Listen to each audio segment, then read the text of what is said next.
Okay, it is about a few minutes after noon um, on the East Coast, at least. We're here in Toronto. Thank you so much for joining. As I mentioned, I'm joined by my colleagues. If it's a little bit confusing as to why BioRender team alias is answering everyone's questions, there's actually three of us with that same alias. It's myself, my name is Shiz, my colleague Jerry, who will also be joining me to co-host the webinar, as well as Francesca, who heads up our customer success team here at BioRender. We just all happen to be logged into the same, under the same alias. So um, that's why you'll see three BioRender teams answering all of your questions. As for our agenda, um, we will be kind of walking through a bit of BioRender's background, and we'll tag team kind of a show and tell or a live demo, you can call it, making about 1 to 2 figures from scratch, just to show you, how easy it is to make a figure in BioRender. And if you have any questions at any point throughout the webinar, please submit them in our Zoom webinar Q&A.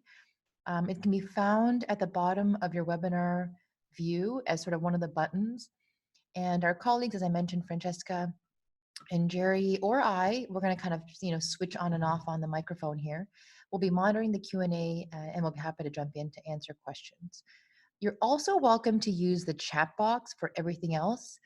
For example, if you have reactions to what we're doing, if you want to just chat with the other attendees, you're more than welcome to do that. I believe you can also hide the chat box. We have close to 1,000 attendees for this webinar. We're really excited that all of you are so passionate about visual science communication as we are. So if the chat gets a little distracting, feel free to hide the chat. A lot of people do like it though, because we like to make it very engaging. So if you'd like to reply to your fellow colleagues as they're asking questions, or just say how, hello from whatever city you're dialing in from, we definitely welcome that. Before we get started, I'd like to do a quick poll with everyone just to get a better sense kind of your background and what you do, and whether you've used BioRender before. And I know you may have answered a question throughout the sort of sign-up process. So when you sign up for this webinar, you may have been asked this, but let's go ahead and run the poll again just in case. And let's see here. It'll just be a question about, oh, I guess I can do it. All right. Oops. So I'm just going to launch this. I'll let this run while we continue on. But if you'd like to kind of throw in your background or your area of study or work or research, we usually start most webinars like this. If you've joined previous ones, you'll know that we kind of like to get to know each other a little bit better. And apologies, because we actually have limited options for what we can choose as subfields. So we usually only capture about half or a quarter of the relevant fields out there. So please feel free to be more specific in the chat box. As well, if you'd like the chat to actually be visible for everybody, you have to select all panelists and attendees when you make your comments. So if you'd like, you can re-comment by clicking all panelists and attendees if you'd like to share it with your fellow colleagues. This is specific to the chat box, by the way. So if you're just typing in the chat box and you don't select all attendees, sorry, all panelists and attendees, it actually won't show for the rest of the audience. Thank you so much. Wow, it's pouring in here. We've got genetics, plant biology, neuroscience, cell biology, bacteriology, immunology. Wow, nanotechnology. Thank you so much for participating. Okay, so I'll just let that run for now. And as I mentioned, if the chat gets distracting, you're more than welcome to close the chat while we're speaking.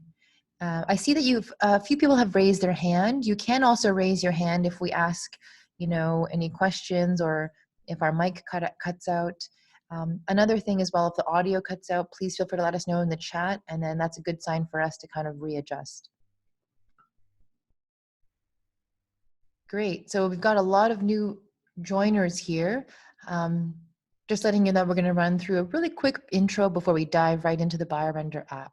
So I'm going to go ahead and end the poll for now, and then kind of share the results. It's always kind of fun to see who's in the room. But you can see we've got quite a few molecular and cell biologists, or at least those that kind of venture into that field right now. And I'm sure you relate to multiple fields within your research. So again, this is not comprehensive, and apologies that if we didn't hit your exact subfield, but you're welcome to add it into the group chat. And yeah, really diverse group today. So excited to see, and hopefully we'll share some tips and BioRender techniques that will be relevant to all of you. Great. Okay, I'm going to stop sharing the poll now, and then we'll continue on with the intro. So just a bit of background about myself. Again, my name is Shiz. My background is in medical and biological illustration. I went to the Johns Hopkins University School of Medicine to do my graduate work in specifically medical illustration. Kind of a weird niche field. Usually about 5 students a year that graduate from the program. And then following grad school, I went straight to National Geographic at their headquarters in Washington, D.C. Started as an intern and then kind of eventually led their science illustration arm. And we'll go through a couple of examples of the work that we did. And then now working with my team here at BioRender as a co-founder and CEO to really help build out tools for all of you to be able to better visualize your science.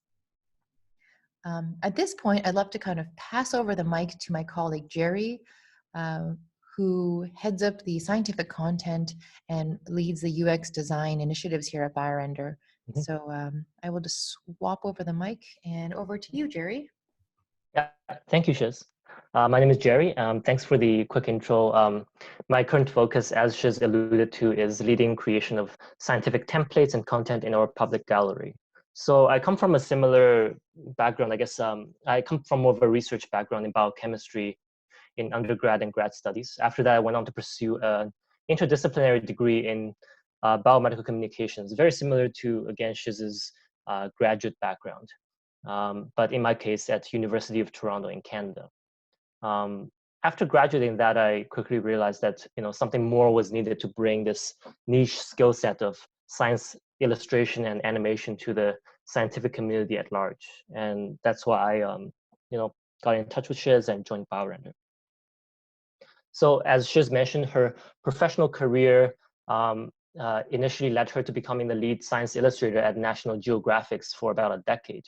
And there she created really many beautiful scientific visualizations like this one here. On the side, she also worked extensively with scientists, as a lot of us science illustrators do. And in her case, she worked with popular academic journals such as Science and Nature. She identified that most scientists and labs don't really have the budget, the resources, or the connections necessary to collaborate with professional medical illustrators to visually translate their science. And that's quite unfortunate. So a lot of scientists end up using PowerPoint or something similar, Illustrator, spending hours making illustrations to try to articulate their work. Now, this in turn led to really everyone coming up with dozens of different ways of showing essentially the same pathways, reactions, methods, with varying degrees of success. Here, as you can see on the left here, just a tiny fraction of attempts at visualizing a foundational immunology concept of cells presenting antigens to immune cells. Shiz then asked the key question, what would happen if we as biomedical illustrators somehow made all the graphic elements involved in these figures standardized and available to scientists? Would the research committee be able to put them together and make them their own compelling, clear illustrations? And that's really the seed of how BioRender got started. So what is BioRender now? It's a web-based platform for creating science figures designed specifically for scientists and researchers. We have a visual asset library with many thousands of customizable life science and research icons, as well as many templates across more than 30 fields, plus extremely versatile dynamic arrow and shape drawing tools. And the functionality is all drag and drop. You can make illustrations up to 50 times faster than in PowerPoint. And really the best part is that you don't need a design background to make clear, elegant figures in no time at all. Now, BioRender has been used most frequently so far with our users for really what we call the 3Ps, the presentations, publications, and posters. But every day, our users are finding tons of other uses as listed here, and more as time goes on. For patents, for YouTube educational videos, course materials, the list goes on. Here's a short clip of just how the software works at a glance. You have to excuse us because this GIF is a little bit more vintage, as I might call it. We're constantly iterating the user interface and improving functionality. So the current live app is actually maybe a little bit more sleek and a bit more functionality than what is shown here. But again, just to show a gist of how easy it is to put together a figure in our platform. So both Shiz and I will go over this in more depth during our respective quick demos later into this. Now, I also mentioned that we have templates in our library. I happen to lead template production here at BioRender currently. These are just a couple of examples here. Our templates cover pathways, clinical figures, experimental methods, and protocols, graphs, timelines, list goes on. We're really adding more templates every single day. And just as a bit of an anecdote, most recently, we've really tried to respond to the time-sensitive need of reliable, scientifically accurate, and relevant COVID-19 related templates as well. And you can find many of them, or all of them rather, in our latest templates, as myself or Shiz might show in a bit. It's really easy to search for and find the template you need. And they're all completely customizable from the ground up because they're all made of BioRender assets like icons and shapes and lines and text. And they're all tailored so it's easy to adapt into your own personalized figure if you don't like the idea of starting from a blank canvas. Now, wrapping up our brief introduction here, our goal with BioRender is generally to give every scientist the tools as well as the practical knowledge to visually communicate their research, whatever it happens to be.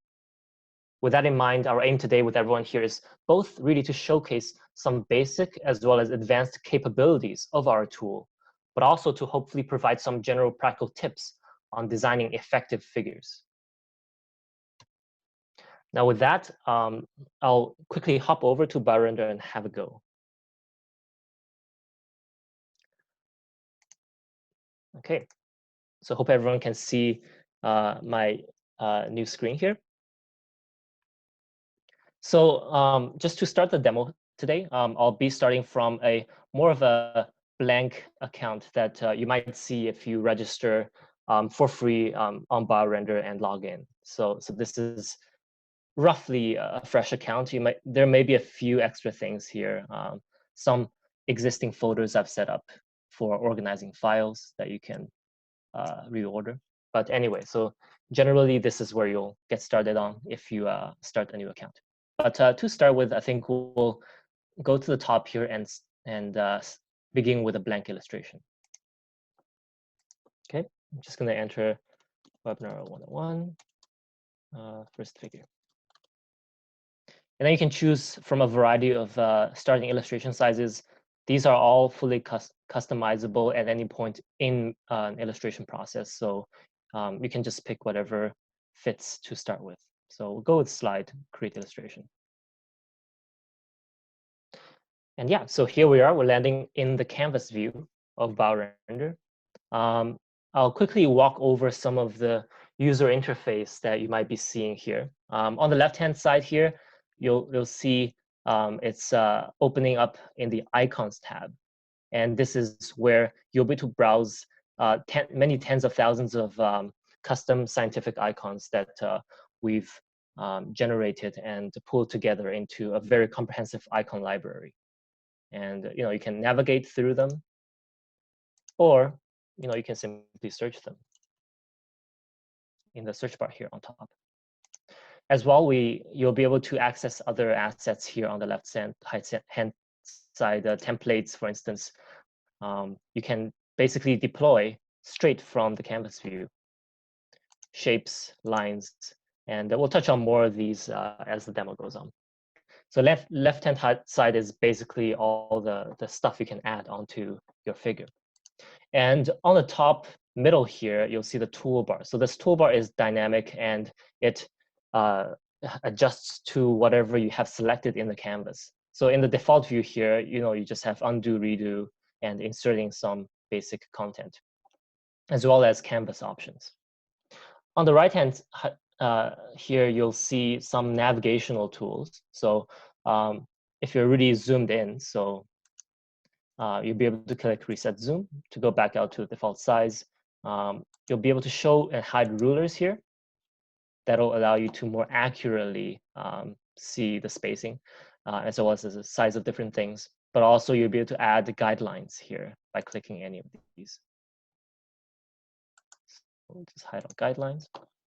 And you can also show grids for anyone who's very, very interested in making sure everything lines up in a nice, neat grid form. You can use this for alignment.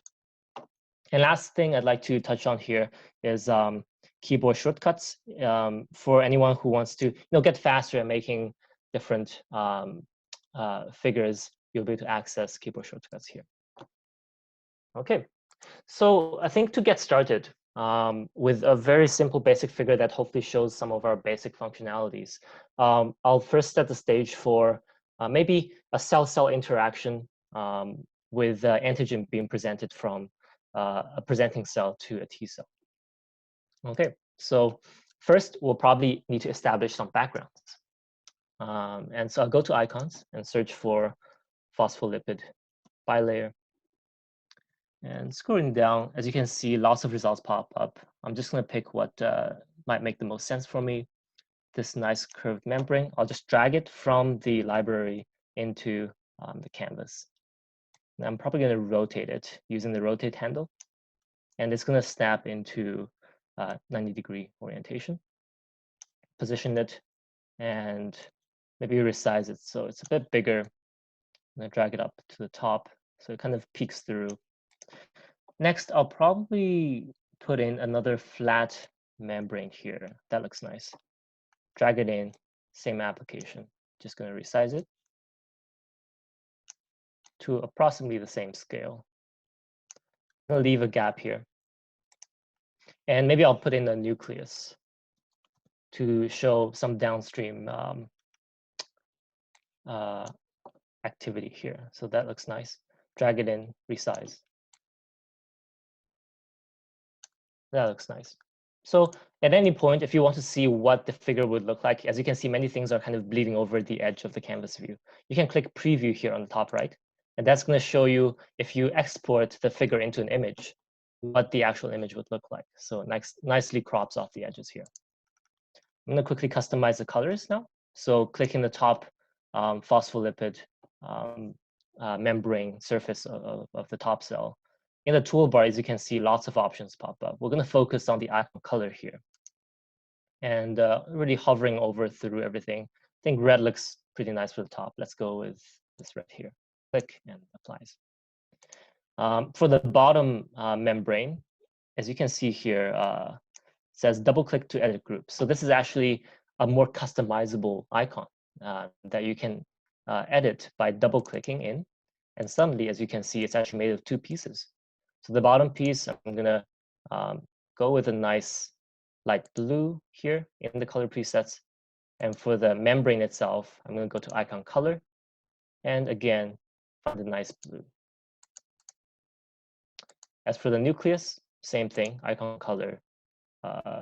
This blue looks really nice. So a couple of extra tips, I guess, at this point. As you're establishing backgrounds for your figures, two important things. One might be that it looks really jarring to have things kind of bleeding out the edges. You can optionally click crop in the toolbar when you have something selected and really just clean up everything pretty quickly. I'm going to crop the nucleus here. And secondly, as you're working through the figure in more detail later on, you might be zoomed in and moving smaller things around. And the worst thing to happen is to accidentally move the background like this. So what you can do is multi-select all of these. So I'm going to hold down Shift on my keyboard and click again, select these all, and just lock object in the toolbar. And now, as you can see, I'm dragging and trying to select things, and these are out of the selection. Cool. So now that the background is established, let's put in some players that are relevant in this story of this graphical abstract. So I'm just going to search MHC class 2. So I put in the keyword, and some results pop up so I can browse. This looks nice. Let's drag that in. So protein-protein interaction with an antigen in the center presented from the MHC molecule on top to the T cell receptor at the bottom. It's pretty big. Let's resize it. Lining it up here. Perfect. And then maybe down the line, the downstream effects of this path will be in the nucleus. So maybe we'll search up DNA just to get some graphical, iconographic representation of what's going to be impacted in the end. So I'll drag this DNA in, change the color up, dark blue. Maybe it looks a little bit too strong, so I'll try the opacity, dull it down a bit. Perfect. And next, I'd like to show some functionality that will allow you to really customize the story of what you're trying to tell. So one thing here is, for any signaling pathway, you'll have proteins or factors that are intermediary in the signaling cascade. So in that case, one very popular tool that our users already like is this texting shape. So if I go to insert shape, and at the bottom, I click this texting shape icon of a rectangle, click it, click on the canvas. Here, this is where we can get started. So I'm going to quickly shrink it a bit. I can round out the edge by dragging this corner dot. And then I can simply type in, protein A. Perfect. And I'm going to be able to, maybe make a bold text and change the color presets so that it looks nice. Let's go with something a bit more, yeah, that looks nice. Move it down. And then maybe I'll make a duplicate for a subsequent protein. So one way is just to, Control C, Control V on your keyboard to copy and paste. Another way that I personally prefer is to hold down Alt key on your keyboard and then drag whatever is selected, and that's going to duplicate. So you can, do some really rapid duplication by holding down Alt key and dragging. Delete most of these. And then for this one, just call it maybe enzyme B, and then choosing a different preset. Let's go with a more of a reddish hue here. Perfect. And lastly, let's go with some DNA binding factor here in the nucleus. So I'll go with a round texting shape here from insert shape, click on the canvas, and then I'm going to make this a bit smaller. So I'll resize from a corner handle here, but hold down Shift, and that's going to constrain it to a nice round shape, perfect circle, and then double click to enter and edit the text. So let's just call it C. Bold that. Let's go with a nice sand color here. Nice. And put that in here. And I think the last thing I'd like to quickly demo here for this kind of basic overview of functionality is our arrow system. So as you can see with the preview, things are roughly in place.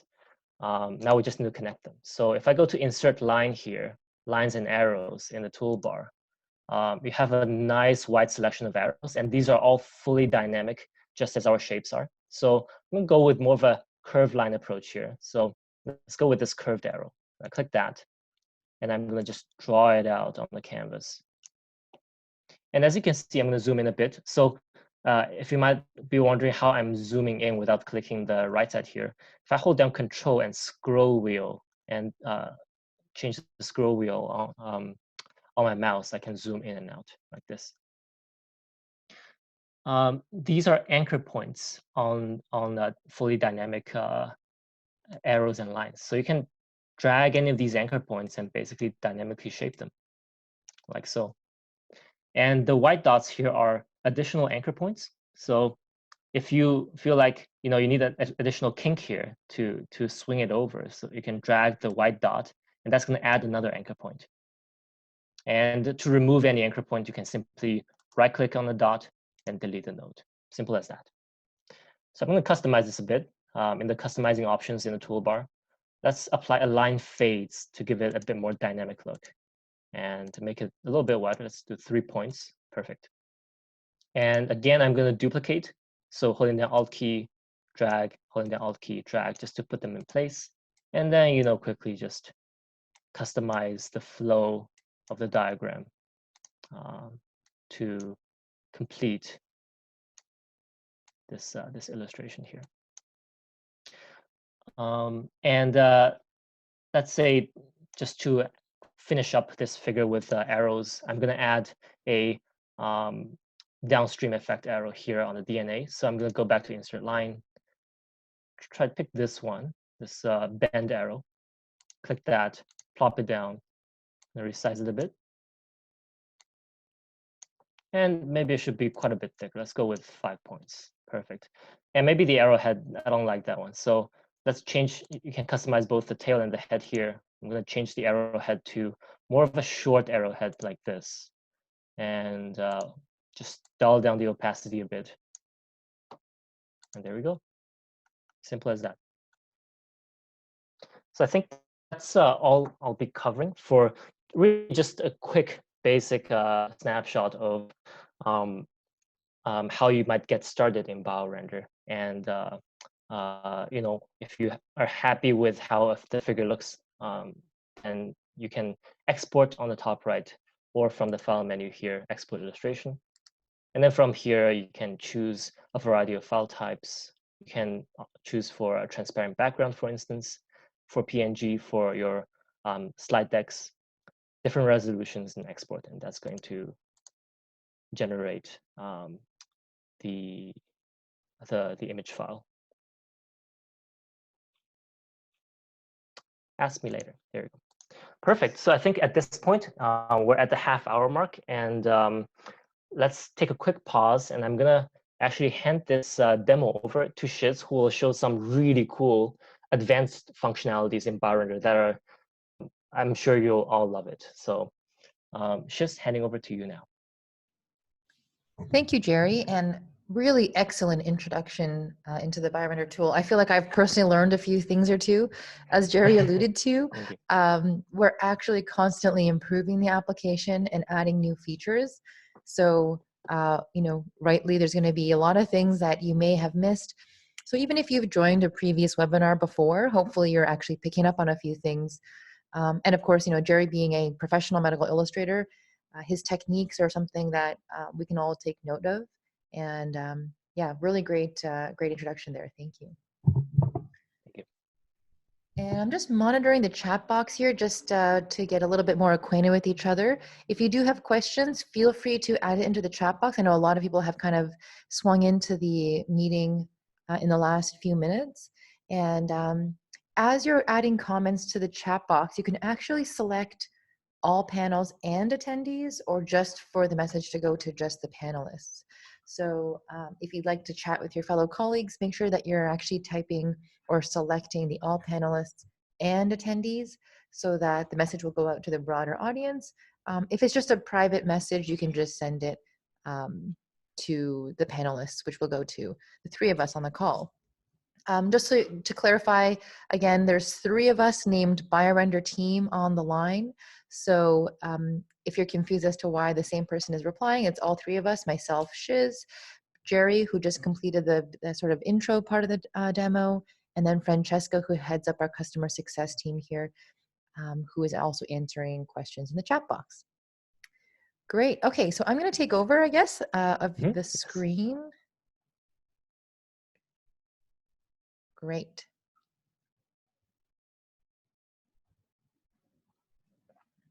Let me know if I need to, oh, there we go, perfect. All right. So hopefully you can see my screen here. And let me know if my audio cuts out at any point. I've got the chat box open, so feel free to throw in some questions there. I'll try to answer as I go along. Or as I mentioned, Jerry or Francesca will be able to step in and answer the questions for you. So here's a kind of a preview into my demo account, a little bit messier than Jerry's. Jerry's much more tidy than I am. But you can see here my avatar's name is Mikey Macrophage. So I wanted to give you an idea of how different your account might look from person to person. I've got lots of folders here with, kind of divided up my pictures into projects. So you can always drag out a picture and bring it into a folder so that you have, them organized by project. You can obviously sort by name or by, last modified if that's of importance to you. You can slightly change the view, so you can actually have this really cool kind of tiling view where it'll take on, a bit more of a full size of the image, or, in this view, it's a bit more condensed. So a couple of options there as far as the gallery view. And as Jerry alluded to, we do have a set of really beautiful templates to start from. So if I just navigate here from Gallery over to BioRender Templates, you can actually see you've got a lot of sort of pre-made figures that you can use as starting points. And you're welcome to use it. They're all available on the free version. You can actually search by subcategory. I saw a lot of molecular and cell biologists on the call. So if I type in even just cell, we'll get a variety of cell related templates that you can start from. And if you get a little bit more specific, maybe you can type in something like neuroscience, and those templates related to neuroscience will kind of pop up. And again, as Jerry alluded to, we're adding more and more figures every day. So every time you come back, hopefully you'll see this populated with more figures related to your research. And I see a question there about, are there libraries for cognitive neuroscience and psychology? We do have, as I mentioned here, neuroscience related templates, but let me dive into the actual application in the Canvas view to show you a couple of more icons and how you can search that. And Jerry already kind of alluded to that. So I'm going to go ahead and start a new illustration myself. My first figure. And exact same view as you saw previous. And as Jerry mentioned, you can actually, preload your canvas with the template. This is the exact same stuff that you saw previously in the template gallery. It's just kind of squished down to a smaller view here in this left-hand panel. So again, if I type in neuroscience, I'm actually gonna get the exact same templates. It's just a little bit more of a smaller view and easily accessible instead of having to go back to the gallery view to select it. What you'll notice here is also there's an icon tab beside templates. And now this is actually the default when you first come in if you don't select template there. Icons is actually going to give me search results related to neuroscience icons. Whereas the templates tab obviously is a little bit more of you can think of it as, a composite of icons that you can drag in. So for example, if I were to click this one, I kind of like this. Maybe it's a little bit different from what, my research needs to show. So I'm going to keep the majority of this, but, maybe I don't like the blue color here, or the teal rather. So I'm going to go ahead and add to my illustration. And what that's going to do is it's going to populate my canvas with this kind of grouped icon, similar to that membrane that Jerry showed you where you could change the cytosol color independent of the phospholipid bilayer. This is actually the same thing. So if I double click to enter the group, double click. Now I'm inside this sort of editable view. And so I can kind of change this meshwork if I want of the neurons. I'm actually going to turn off alignment. You can see here when I move things around, I get those little red marks everywhere that kind of help align things. I'm going to turn that off just so that you can see my screen better. So disable alignment. There we go. So it's a little more smoother the way things move around. So if I want to go in here, maybe I want to dig in even further. Okay, so this is a group within a group. So you can see I can click and drill down again. And I'm going to zoom in here. So now what I can do is I can, change the width of this line. I can change the direction of the line. If I want the axon and the dendrite to be flipped, I can actually click this and it'll flip the dendrite and axon ends. And I'm going to zoom back out. So as I mentioned, you can actually take pieces of this. So if I were to double click and maybe remove this part because I don't like it, or it's not really what I need, I'm going to cut that and then paste it out here. So now I've got two pieces. Maybe this is now, number B instead of C. And you can see here, I've been able to kind of repurpose a template to use for my own needs. So this is a really cool example of using our templates as a starting point to really speed up that illustration process. And going down the line here, I know Jerry had alluded to this, but we do have a really cool feature called membrane brushes. So he showed you two ways to bring out membranes. You can actually, select an icon that is pre-made and kind of uneditable. If you really want some fine-tuned control, you can actually use one of our membrane brushes. And this is a brand new kind of feature that we just launched. And basically what you do is you drag it out. We're kind of in the brushes category, as you can see here. It's highlighted on the left. This is one of those kind of flexible, bendy lines that adds phospholipids as I drag it. So you see that how even if I'm bending it, the lines will actually recalculate to accommodate those phospholipid heads. So I think this is just so cool. If you saw our recent Twitter posts about this, we got a lot of Twitter love on our new membrane brushes. Thank you so much. I'm getting some good feedback here from the chat box. So anyway, yeah, you can imagine how creative you can get with this kind of flexible bendy tool. We do have a few other brushes. These are actually within the premium category. So if you do have a paid account, you can actually create things like this that are, I'm going to flip that around, that are a little bit more customizable as far as, brush borders, intestinal epithelia.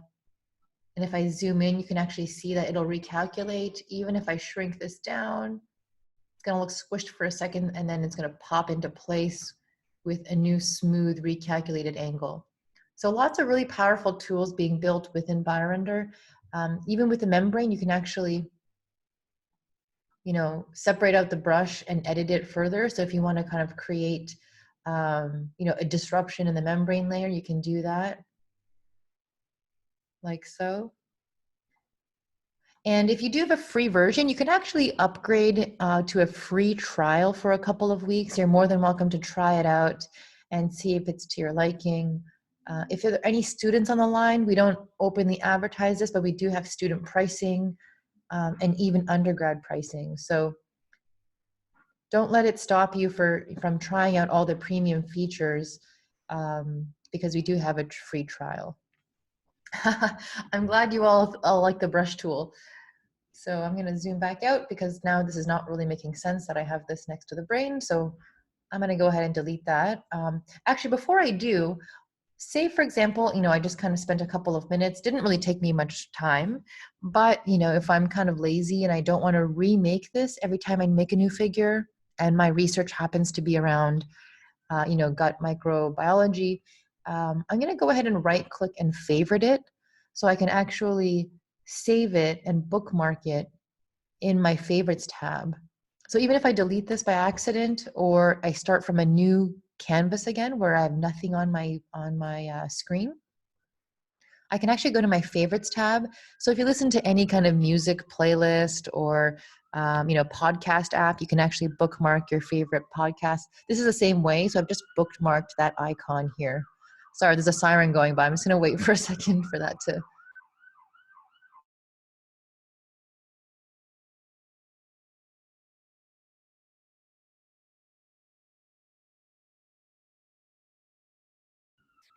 All right. Okay. Hopefully you can hear me again.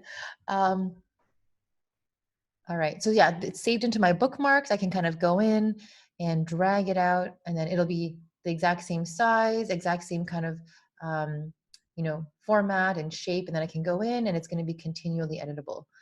So basically, you're kind of creating your own personalized private BioRender icon library that's going to be unique to your own. Yeah, that's great. I'm glad you all think so. The bookmark feature is definitely a great selling point to making your figures in BioRender. Another thing is, if you want this to be collaborative, I suspect that you all work within labs or teams or groups or maybe classmates. You can actually add team members to your account and then share these custom made icons with them. So I won't go into too much detail for this demo, but just know that if you click this share with team button and I kind of toggle between my personal and team tabs, you can see here that the team tabs is sort of a subsection of my personal tab because I've handpicked what icons I want to share with my team. And I believe the team option should be available as a premium feature, as somebody is asking. So yeah, definitely try that out. Uploads is really cool as well. I've got some weird funky stuff in my uploads tab here, but basically what you can do is basically upload an icon, picture, graph, anything that is in SVG, PNG, or JPEG format, and add that to your figure. So say, for example, you have a cool image of, a radiograph maybe, or a graph, data set, a logo. For example, if I wanted to make a little watermark in the corner of my image here, I'm going to reduce the opacity, kind of creating a watermark on my figure. So if you have a school emblem or institutional emblem that you want to add to your figure, you can certainly do that using the Uploads tab. You can actually also just copy and paste directly into this view. So if I go back to the webinar and, I don't know, a screen cap, you can actually just plop it right in. So it's really, flexible. It's meant to be kind of a one-stop shop to be able to make your entire figure in here. And then I'll kind of share one little funky tool. There are hundreds of cool things we could have selected to show you today, but here's one that I like to use. That is this pencil tool.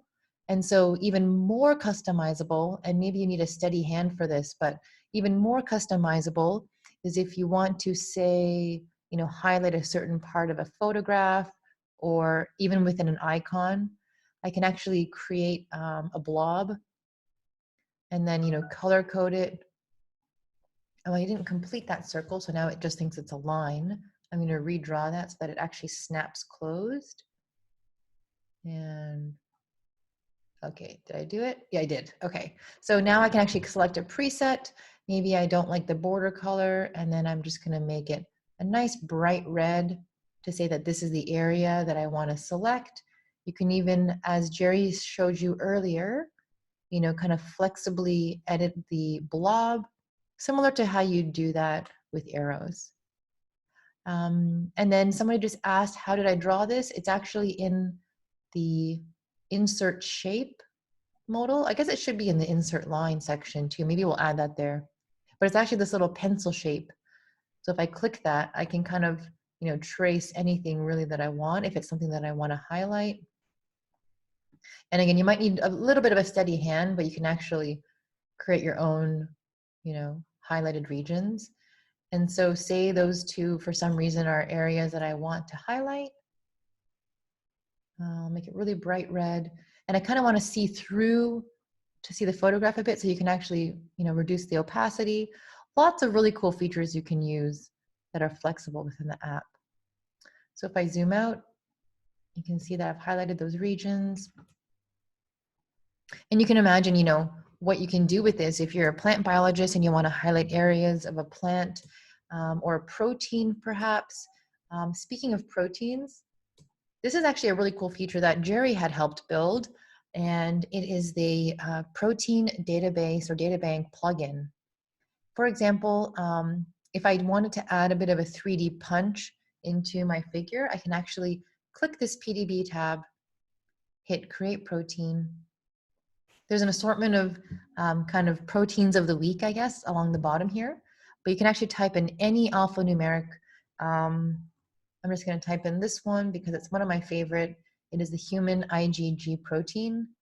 And it's a little bit of a large molecule, so it's going to take a second to download or upload in this case rather. And I can rotate it. I can, change from quick surface to van der Waal. And you may have experience using things like Chimera or PyMol or more robust tools if you're a protein biochemist or a structural biologist in the room. So the only thing you can't do right now is add your own PDB files. We are actually going to be adding that as a feature, but yeah, kudos to Jerry and his team for really launching this beautiful feature. I suppose your biochem background is definitely helpful in this case. But yeah, you can rotate it. Another cool option that they've offered up to you is the ability to change colors. So you can change it holistically. You can change by molecule, temperature, chain. So I'm going to go ahead and select this color. Oh, another thing that's really popular these days is this tune shader. It's kind of a modern way to show molecules. So you can see the difference here between flat shader and tune shader. Sorry, I'm spending a lot of time on this just because I think it's such a cool feature. But if it is something that you want to, make your presentations look a little bit more professional or punchy, or make it look like you've hired an expensive medical illustrator, but really it was you working on this. And then it's actually preloaded into the library. I had a few previous versions of it, so it probably doesn't look like I've added it, but it's actually right there. And then now I've got this cool 3D protein, and then maybe this, for some reason, was the cause of this inflammation. I'm not sure. I'll reverse that arrow. So it's going this way, or maybe not, maybe I'll keep it that way. So it's getting a little bit mishmash and nonsensical here, but I kind of wanted to give you a variety of ways that you can kind of compose a figure within BioRender, even if they're, at different scales and different format types.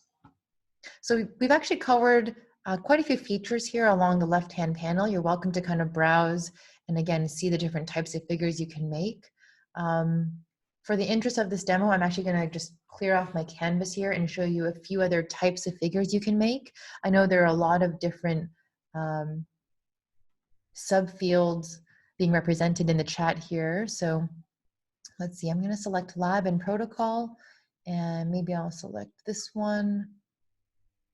Add to illustration. So even if this is not exactly what you would be researching on a day-to-day basis, I suspect you're all going to be having to show some sort of protocol, some sort of timeline, or sequential stepwise illustration like this.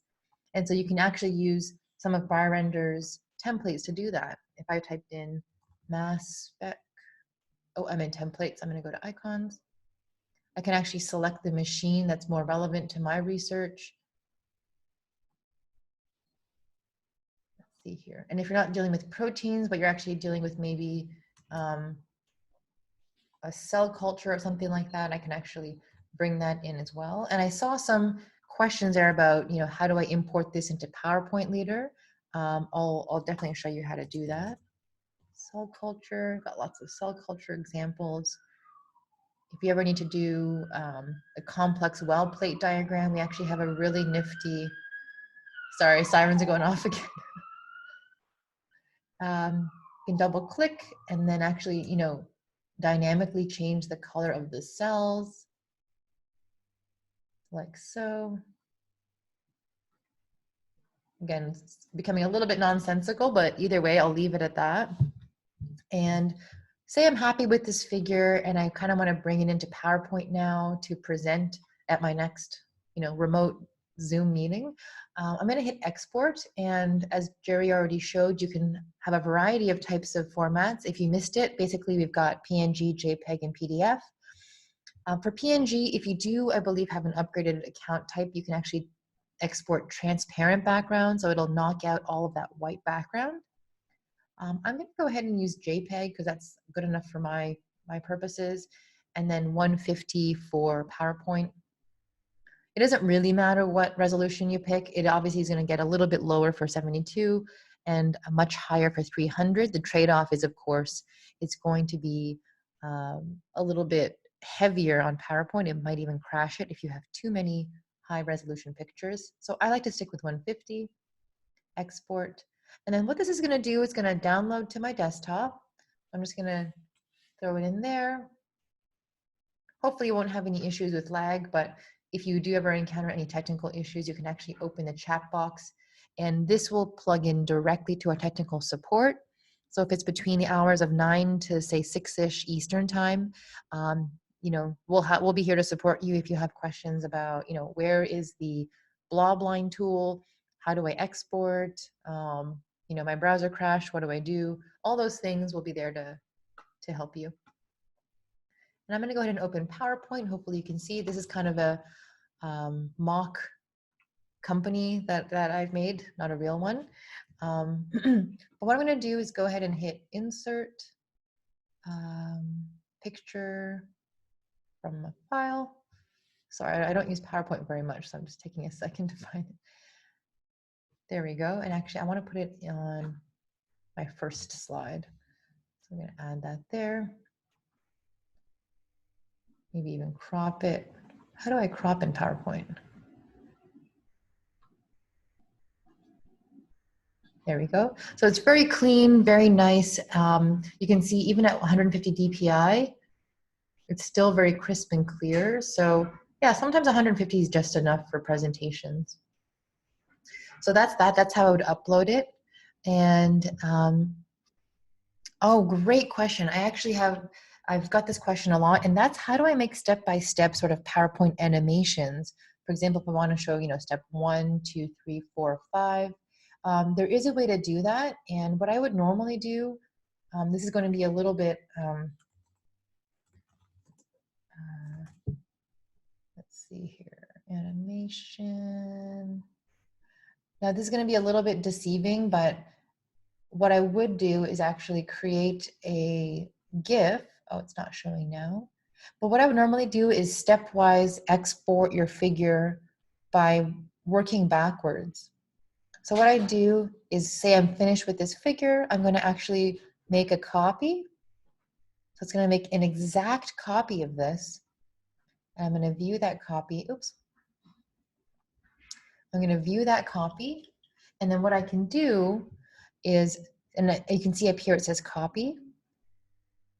And then I'm going to kind of selectively remove the parts that I don't want to show, save for the first part. And now if I export, I can export that in sequential figures and then transition between the PowerPoint slides.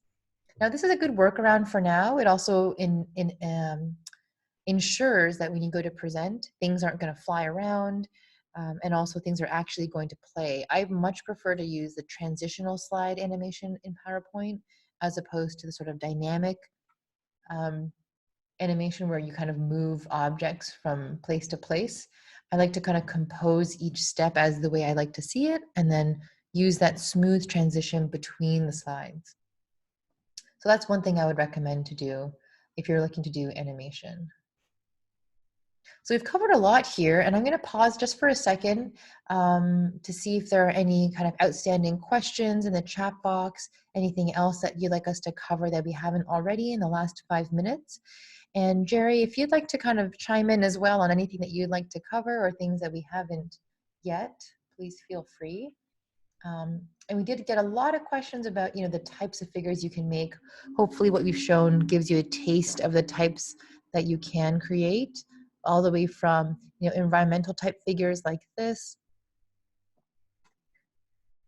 We've got lots of animals. We've got lab protocols. And let's see if I put in mouse even, and you're doing a lot of sort of mice experiments. What our app is meant to do is be very modular in that even if you drag out a mouse and you drag out a mouse, say tumor, the tumor will actually match the color. So this poor mouse, if you're adding a tumor and you're dealing with a different mouse mutation, you can actually change the color of it to match.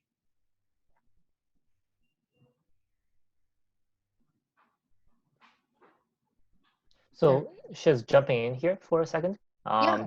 I think because we have a lot of great questions in the Q&A, maybe what we can do is after our proper webinar, we can keep the webinar up for a bit more as we kind of process through the different great questions, because I think many of them really we would be happy to answer them here as you guys are online and watching through this webinar.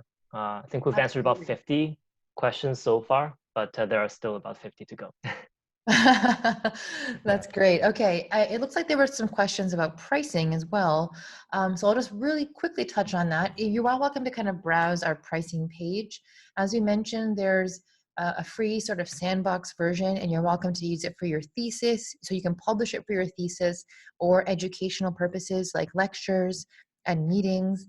That doesn't include is the ability to publish in a journal, for example, that kind of bumps it into the commercial license. But again, we do have flexible pricing and different options available depending on the type of account that you need. So of course, industry scientists have a different pricing schema. This is more the academic discounted rate. And again, we do have student pricing that's kind of in between the free and the individual price. So if you sign up and you identify yourself as a student and you can provide proof that you're a student during the checkout flow, it'll actually allow you to do so. I think the student price is around, what is it, Jerry? Like $15 a month or something like that, So or 100 a we year? yes. So for graduate students, so masters all the way to PhD students, the premium plan, which is equivalent to academic individual plans, which is, as you can see here, storing unlimited images, permission to publish in journals, it's high resolution export, and many, many others, requesting icons. So that is, I think, 15 USD per month or $99 per year. And also we do have a more, I guess, tailored undergraduate plan for undergrads who would like to get a kickstart in, improving their science communications through BioRender. And that is even more discounted at equivalent of 5 USD per month. Mm-hmm. But of course, the free forever plan, which is basically, you sign up on BioRender, is great to get started with full access to the entire icon library as well as the entire template library. The vast majority of functionalities will be accessed, and the main limitations will be storage limit of illustrations, no permission for publication, only for education, and lastly, a lower resolution export. Great. Thank you so much, Jerry. Mm-hmm. And I guess as we're coming up to 1 o'clock Eastern time, just a couple of resources here to finalize. We will be sending out the recording for this webinar, hopefully towards the end of the week, perhaps even over the next day or two. It'll be displayed on our YouTube channel, so you're welcome to subscribe to our YouTube channel. It's not fully fleshed out yet, so there's a couple of webinars there that you're welcome to look at. Some tips and tricks will be populating in our playlist, so definitely look out for that. If you have any follow-up questions, feel free to email support@biorender.com, and that will get triaged to the right person. So whether you have a question about design or pricing plans or technical support, that will get to the right person if you email support@biorender.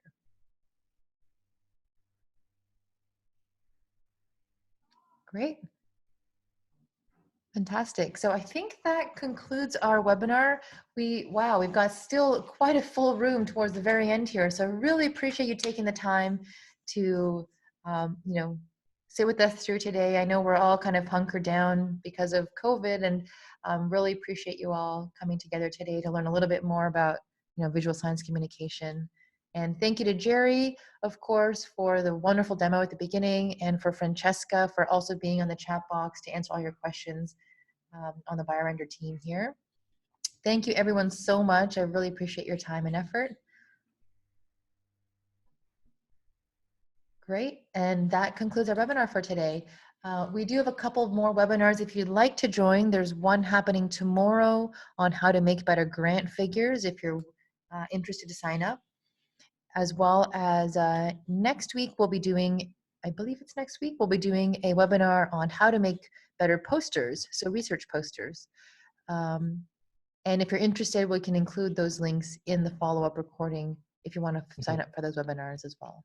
And just to add one more note, we do realize that there are a lot of really great questions for clarification about different things. You know, it's a we've gone through a lot here at the webinar. So if you have any general questions you still like to get answers for, as you can see here, please send the question in to our wonderful support team at support@biorender.com. Or if you have something like more specific about content or about like future directions of BioRender, I'm also happy to answer any of those via email. So you can reach me at Jerry, so Jerry, Jerry, at biorender.com. It's not included here in the slides, but yeah, feel free to write in to me if you have something more specific. I'd be happy to answer. And yes, I saw a question there. We will send the link to sign up for future webinars like this one in the follow-up email.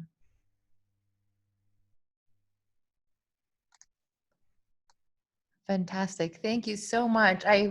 We all hope that you have a great rest of your day and great rest of your week, and look forward to having you join our next webinars. We'll have lots coming down the pipeline in April, so we'll definitely see you at a future webinar.